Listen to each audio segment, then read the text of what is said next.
Hey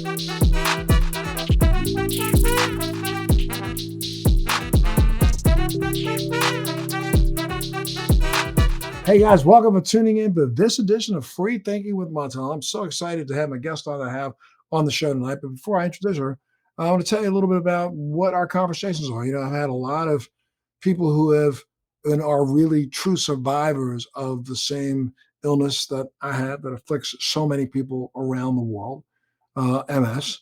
And I've got a documentarian that's going to come on in a little bit to talk about a new documentary that I think all of you out there who know someone with MS or have MS yourself should take a look at. But before we talk about that, I think one of the things that I'd like to touch on is something that I've been a huge proponent of since my diagnosis and before, and that is making sure that I alone own the definition of who I am. And what I mean by that is that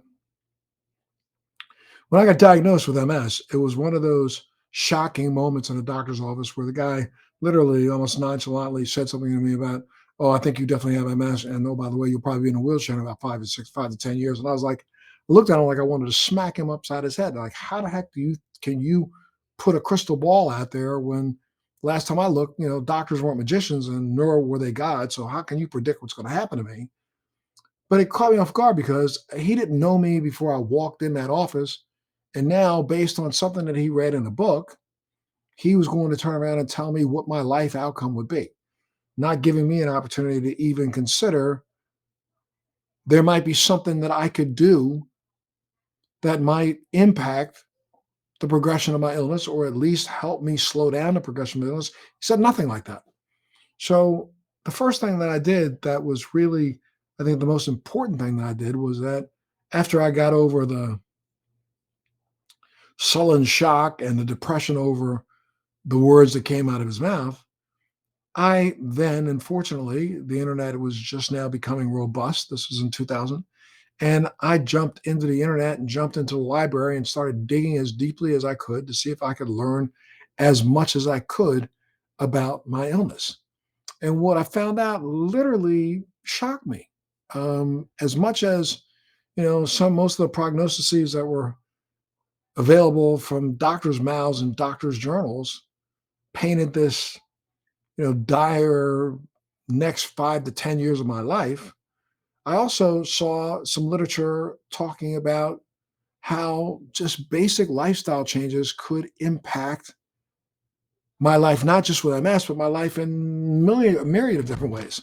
And so, I set upon a journey and decided to try to learn as much as I could learn and then share as much as I learned with everybody I could come in contact with, especially those in the MS community, about the fact that the truth is, if doctors were gods, none of us would be sick. Well, the fact of the matter is they're not gods. So that's why, they don't have all the answers, but we need to at least have enough answers to know how to ask the right questions. And so I started digging into the power of lifestyle choices and changes that I can make. I changed my diet. I changed the way I exercised. I changed the way I meditated. I started meditating. I changed almost every aspect of my life. And rather than immediately succumb to my illness, I started noticing that what I thought was going to be this immediate progressive outcome started slowing down a little bit. And then I started actually regaining some of the faculties that I thought that I had lost. And though, yes, there's no question, here it is 21 years later, I have MS. There's no ifs, ands, or buts about it. I have the disease. I know I have it. I feel something about it every single day of my life. It's like that, good witch, bad witch, or good, gremlin, bad gremlin, and another little asshole on my shoulder every day whispering in my ear, "Oh, hey, you know what? You got MS." Okay, I get it. I got it. However, at the same time, as I continue to look for those things that could help mitigate or slow down the progression of this illness and started applying them to my daily life, I noticed that it started working. Now, it doesn't necessarily mean that it's going to work for everyone, but the power of the choice of making a decision to change my life was as powerful as anything than any Western regimen that I'm on, any Eastern regimen that I'm on, any futuristic regimen that I'm on. It's the fact that I alone will define who I am with this illness until my last breath. And, okay, if the disease decides that it's time to start progressing with me, then you know what? I'll face that head on and figure out ways that I can maximize the part of me that's still here, that hasn't been taken away by this disease. I've said it since day one. I have MS. MS will never have me. It may affect me, but as long as I approach it from the standpoint that not a glass is half full, but I approach it from the standpoint of I'm still here. I still have the ability. I'm still thinking. I'm still exercising. I'm still eating right. I'm still loving right. I'm still have my ability to help and other people. Life is good. And so I could focus in on all of the, oh, woe is me aspects of the illness, or I can literally champion all those things that I know I feel better about and help communicate that with as many people as I possibly can. And that's what I'm so happy about being able to do this podcast, Free Thinking, because it allows me to bring on people who have other initiatives and other ideas about how to approach the same topic with the thought in mind that they are just here to help others. And so what am I saying? I mean, we talk about what's going on right now when it comes to global warming. We want everybody to take responsibility for their carbon footprint. We want businesses to take responsibility for their carbon footprint. You hear it all the time. We want nations to take responsibility for their carbon footprint. But we're also looking at a time right now in the world where, and I am not by any sense of the word a science naysayer, but science has only gotten us but so far. And there's so much more out there that we could all be doing if we just took the time to take responsibility for our own healthcare footprint. I mean, here in the United States, we're talking about the prices skyrocketing every single day for medicine and for hospitalization, and for doctor's visits. Well, you know what? Let me tell you something. I'm seeing a doctor right now, really, honestly, once a year for my annual physical. Most people with MS are seeing doctors anywhere from 10 to 15 to 20 times a year. But I'm seeing one once a year. Why? Because I try my damnedest to take responsibility for my healthcare footprint and do all the things that I can do to help mitigate some of my symptoms, but also help keep me from falling ill to other things. I mean, we look at, this pandemic that has hit the world. We know that people who are obese or out of shape and have not exercised for long periods of time are having some of the toughest consequences when they go into hospitals. We know that, a large percentage of those who are now worldwide victims that have passed away from this pandemic were not in the best health before they got it to begin with. That's not taking responsibility for your healthcare footprint. We alone are the directors of our future if we were to just put as much time as we put into complaining about our plight, we put in that same amount of time trying to impact our plight. And, that's why I think it's so important that I have this guest on that I have today. And you'll know who the guest did a documentary about, because she's been on my show now twice on Free Thinking and has impacted thousands of lives around the world. Those who are willing enough to just absorb the information, understand that this is not a regimen as much as it is a lifestyle choice that they can individually make to impact their own modality that what may be happening. So today, we're going to showcase a very important documentary on the topic of defying all odds. I want you to take a little look at this.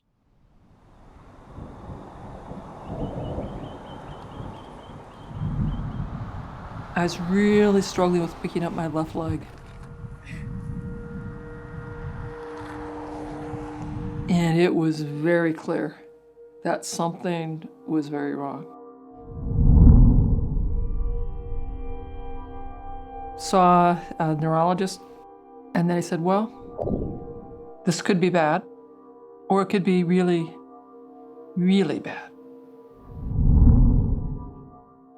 Taking the newest drugs from the best people here in the US was not stopping my decline towards a bedridden, possibly demented, possibly uncontrolled, horrific pain.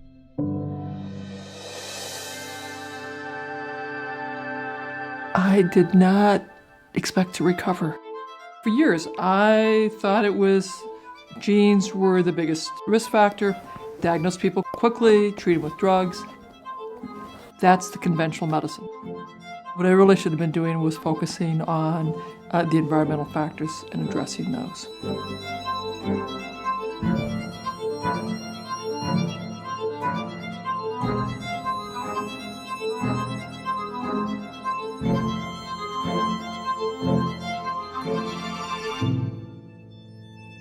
I am the canary in the coal mine. Well, my guest today is award-winning writer, producer, director. She recently completed her second documentary feature, Defying All Odds. The doc has already garnered the Critics' Choice Award at the Iowa Independent Film Festival, Best Director Documentary Feature at the Culver City Film Festival, and an Award of Merit special mention at the Impact Docs Awards in La Jolla. Caroleen Moise, thank you so much for joining me today on Free Thinking with Montel, all the way from Australia, by the way. So thank you so much for being a part of today's show. Hi, Montel. Thank you so much for having me. I must say, I feel quite grateful to be on your show. I used to watch your talk show when I was younger. So, Well, thank you very much for making me feel so old, though. I'm only kidding. No, thank you so much. And, I hear that a lot, and I hear that from a lot of people who come to me and say to me that mine was one of the only talk shows that their parents allowed them to watch when they came home from school. And, I felt very honored to be invited into people's living rooms the way I had been for the time and length of time that I had been. So thank you for watching. you're welcome. Absolutely. Now, you decided to do a documentary on a guest that has been really a phenom on my podcast, Dr. Terry Wahls. You did a documentary on her that shows that, and she's been on the show a couple times, but her story and her dedication to research to support of her work is very inspiring. How did you decide that this was going to be the story that you wanted to tell for your second project? So people who've been following Dr. Walls may already notice because I did talk about it in the past about how I came about making the film on her. But basically, I was making a first film. It was my debut. It was a feature documentary on the paleo diet. And someone pointed out to me at the time, Kane Credicott, who's the editor of the Paleo magazine, he said, you should look into Dr. Terry Wall's story. You should have her in your movie. And so I looked her up and I thought, wow, it's phenomenal. This woman has achieved so much, being an MS, victim herself or survivor. So I thought, the only thing is that I feel her story is so rich that it deserves its own film. And I already had all my participants for my first film. So I put it at the back of my mind, made my first film. And when I was done with that, I asked a friend that we have in common, Daryl Edwards, to connect us. And he did. And I asked her, I said, look, I think, there's a lot of stuff about you online, but you're in your interviews, you are mostly seen as the expert. You've got your lab coat on and you're talking as an MD, but there's not many stories about your life and your recovery journey, so to speak. And I said it'd be lovely to have a film about that, and she was quite interested and wanted to hear more about my concept. And so I told her I had a vision. I knew, I kind of had a strong idea about how I wanted to carry out this documentary, stylistically, visually, content wise as well.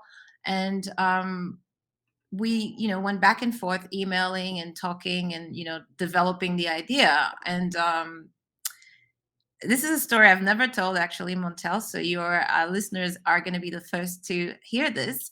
I actually did a proof of concept for her, and nothing. I did not hear back. Oh no. Emails, phone calls. I couldn't reach her. And you're thinking, uh-oh, what did I do wrong, right? Exactly. And I was like, you know, feeling a bit down because I was like, wow, such a shame. I think this could have been amazing. And didn't hear for months. So I picked up another concept because I wanted to make a second film. So I picked up another concept, and that was going wrong the whole way through. Like people were saying, yes, I'll participate. And then they wouldn't anymore. They wouldn't be available. Things weren't working out for this concept. And I was like, wow, one day I sat down and I just went, you know what? I'm just going to let go. I'm going to let go of that project. I'm going to detach. What will be, will be. And I remember looking up and saying, just show me what's my next step. What am I supposed to make? Literally, I said that to myself and just went into full detachment mode. Well, could you believe me if I told you that not less, like I think it was about an hour later, I got an email from Dr. Walls. Wow. I was shocked because it had been months and months. And she said, Caroline, I'm so very sorry. I actually had back surgery. So she explained that it wasn't MS related, but she did have to get this surgery on her back. So she was out of commission for a few months. And she's like, I'm still interested. Can we pick up where we left off? And that's what we did. But I found it so amazing that the minute I decided to let go and just, let go of all resistance, there she was again. Wow, that's amazing. And you use some really unbelievable creative techniques, like you use creative animation, to help tell some of our scientific talking points, and you also use reenactments to help tell a story. Was this the first time you had tried that kind of compilation of, techniques to tell your story? It was a total leap of faith because I had seen a couple documentaries that had those various elements, and I thought, put together, I think they could look quite good. So the animation concept of Dr. Walls talking and then describing things with her hands and doing gestures and us animating that came from seeing The Immortalist, which was a great featured documentary that went um, to South by Southwest and won a prize. And I was like, wow, this is a great idea because sometimes you're describing completely abstract concepts. And if you don't have visuals for it, it's quite hard to keep the audience engaged. Right. So like, okay, we'll take that. And then I'd seen a documentary with this amazing philosopher and economist, and he was alone in the documentary throughout. I was like, okay, so we could do that with Dr. Walls. We could have her be the only interview subject because I think she's entertaining enough for that and she's got lots to say. So let's just make this the backbone of the film. And the film that I was referring to a minute ago was Requiem for an American Dream. And that's with Noam Chomsky. I can never say his name right, but Hmm. that was the inspiration for having Dr. Walls be the only interview subject. And And then you then fill that in with the reenactments, right? exactly reenactments, because when I was speaking with Dr. Walls, I said, look, how much archival footage, archival media do you have? And she said to me, not very much, because obviously being in a wheelchair sick, I did not like the situation for myself. I didn't like myself at that time. So obviously, it wasn't a happy time. So we didn't take many pictures, many videos.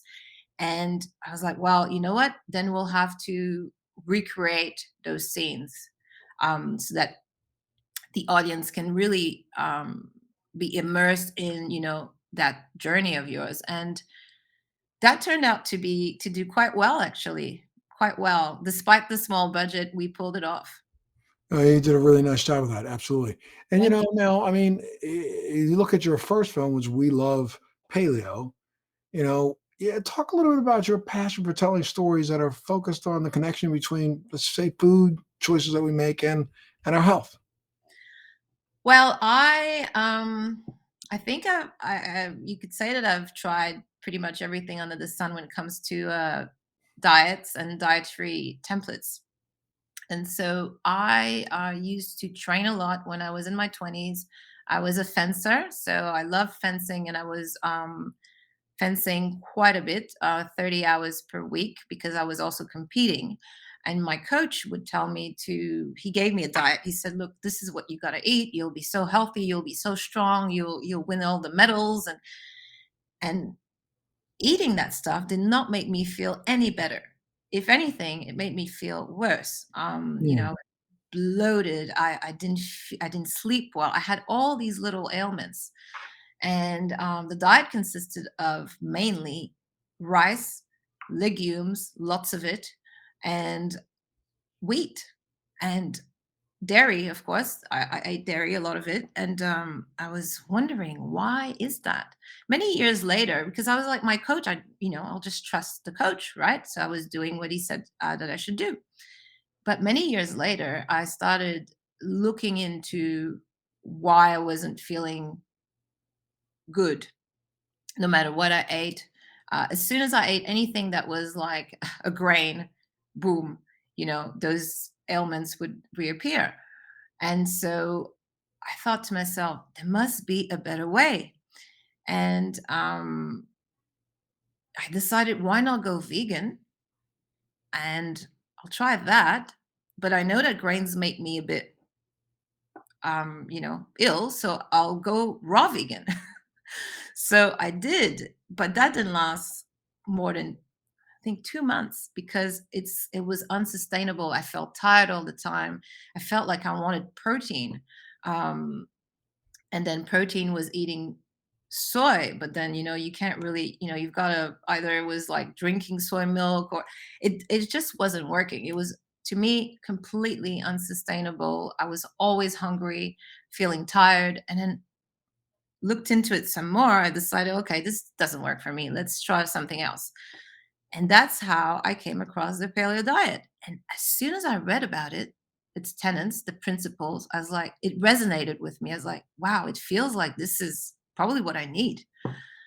And Montel, as soon as I started that, everything changed. Everything turned around for me. The bloating went away. I was sleeping better. I had no more IBS symptoms.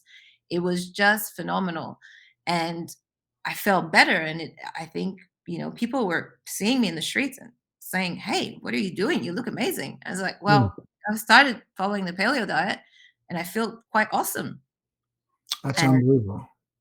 that's how I was, you know, compelled to share over and over with people when I meet them in the street and whatnot, or I'd be at a social event and tell them about what I was doing. At some point, I thought, you know what? Why not make a documentary about this? Got it. Got it. And then, of course, you hear about Dr. Walls and realize that here's a prime example of someone who is living the message. Absolutely, absolutely. Well, now, what was one of the most important things that you wanted to tell in telling Dr. Walls' story? It was important for me to have her tell her story in an emotional way, have us tell a story in a way that would resonate with people.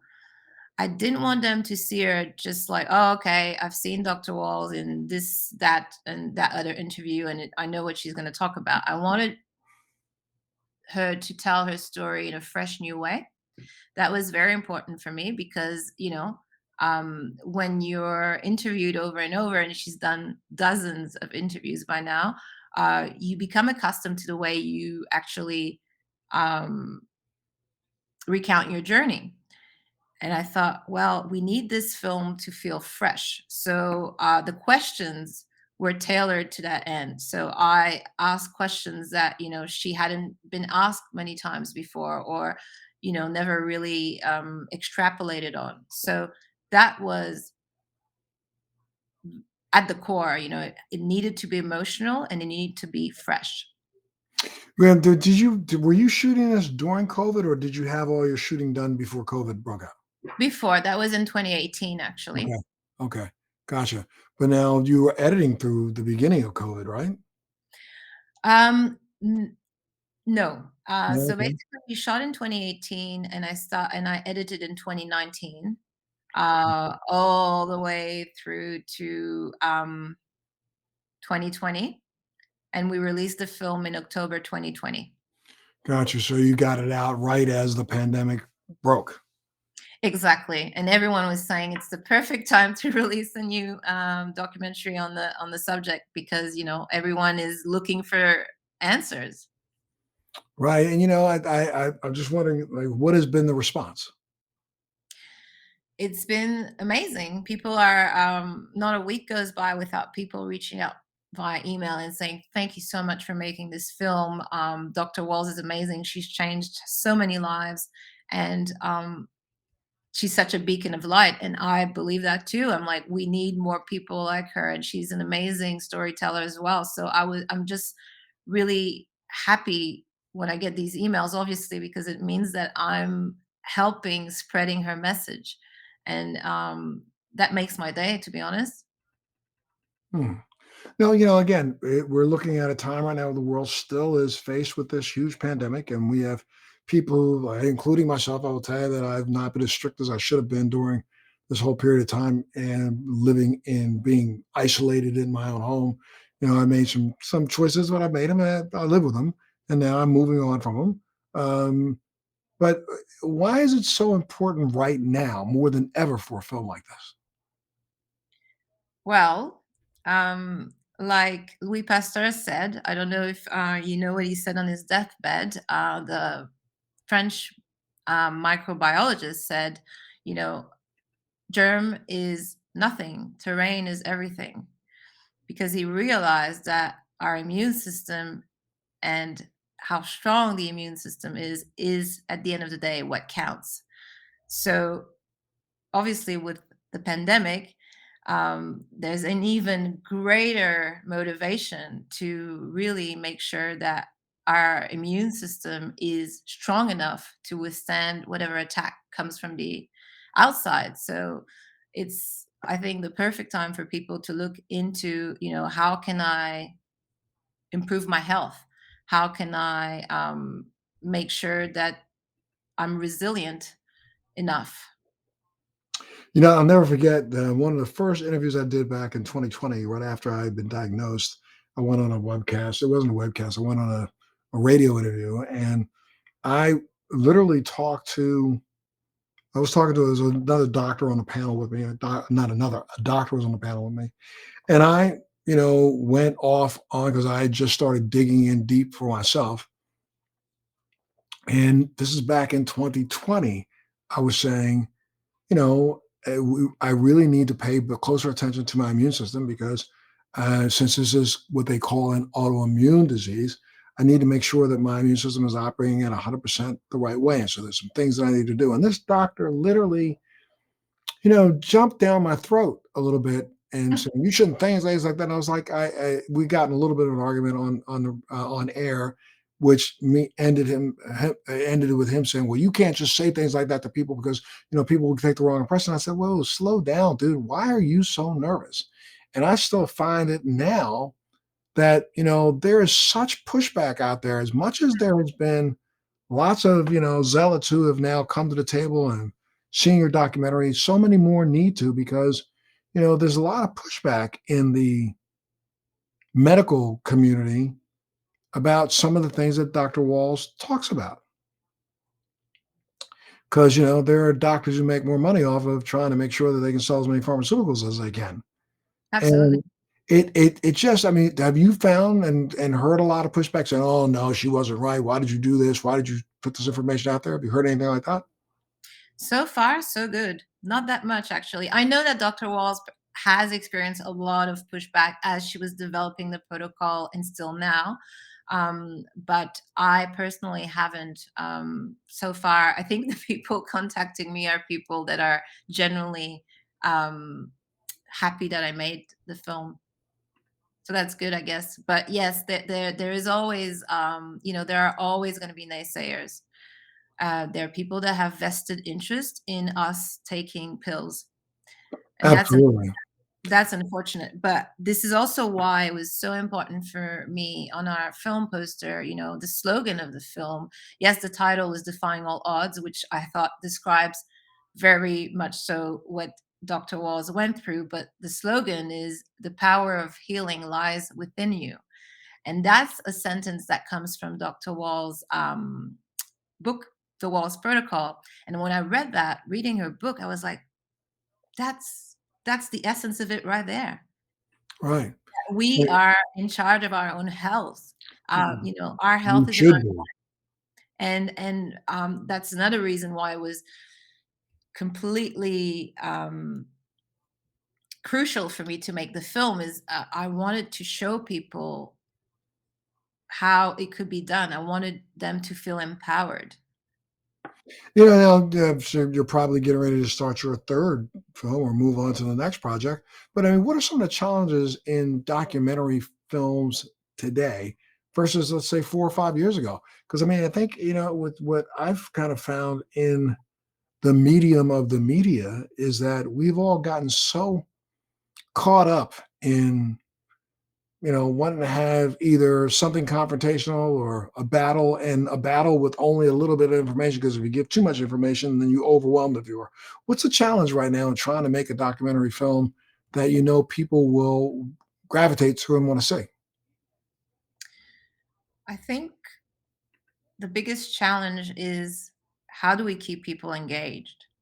Because we're, nowadays with the interwebs, like I like to call it, people are constantly, there's always something vying for our attention.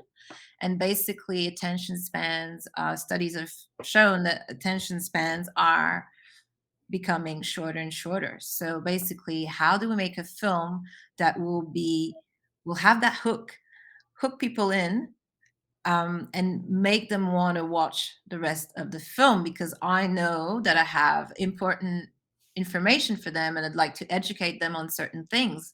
But to do that, you can't put people to sleep, obviously, right from, at the start of your film. You got to, make sure that you tell your story in a compelling way because, once you have a finished product, um, you'll also have a lot of noise out there, a lot of other films competing on streamers and whatnot. And people have only, we only have so much time in a day. So basically it's twofold. It's like making it engaging enough for them to want to watch it.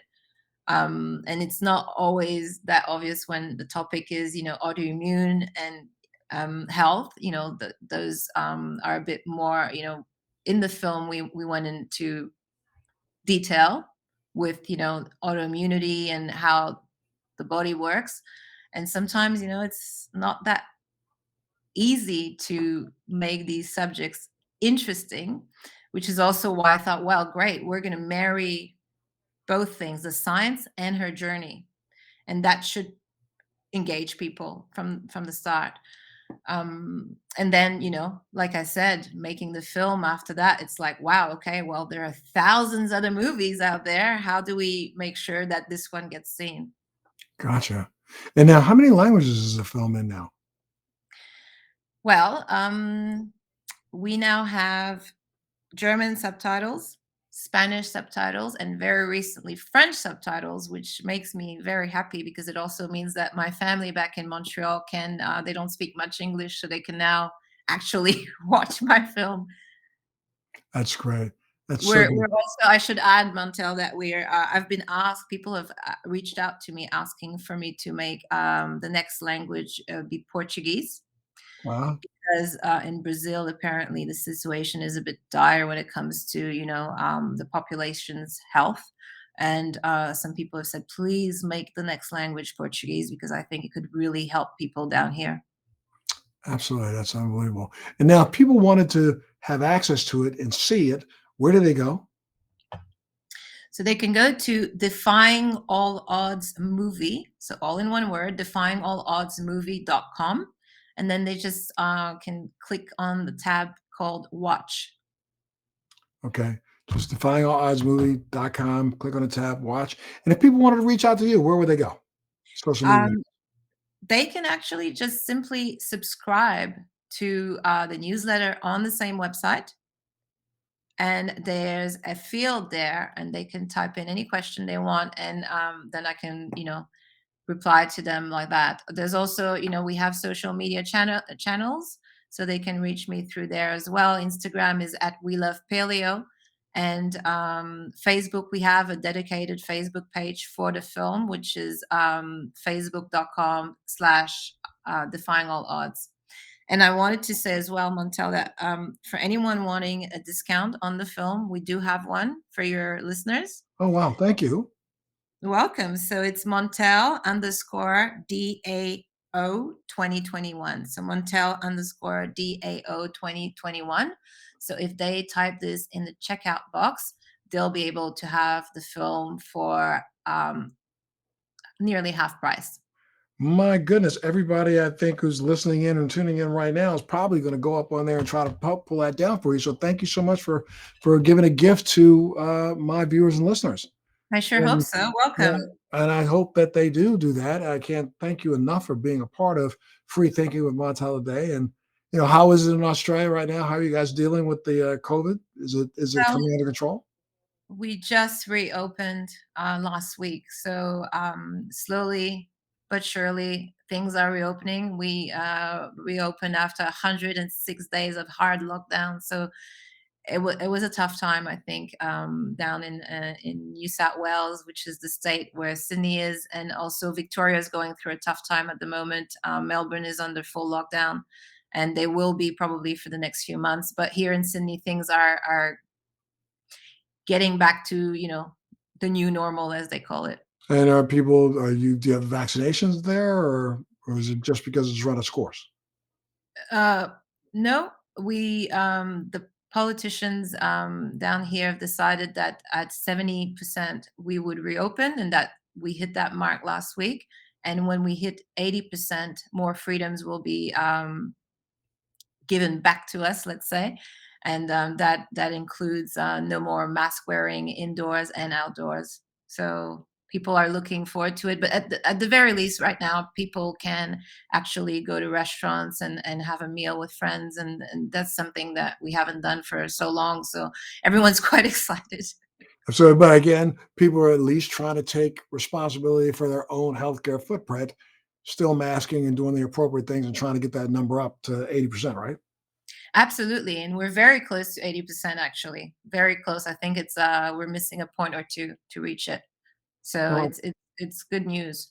well, bless you, and thank you for doing this movie. I really, really, really do appreciate it. I loved it. I watched it. It was really incredible, and I'll tell us to all of my viewers out there, this is definitely a film worth watching, without a doubt, just for the sheer nature of the inspiration behind the science. It's not just about the science; it's the inspiration behind the science. And so, I really got to say thank you for being a part of the show, Caroleen.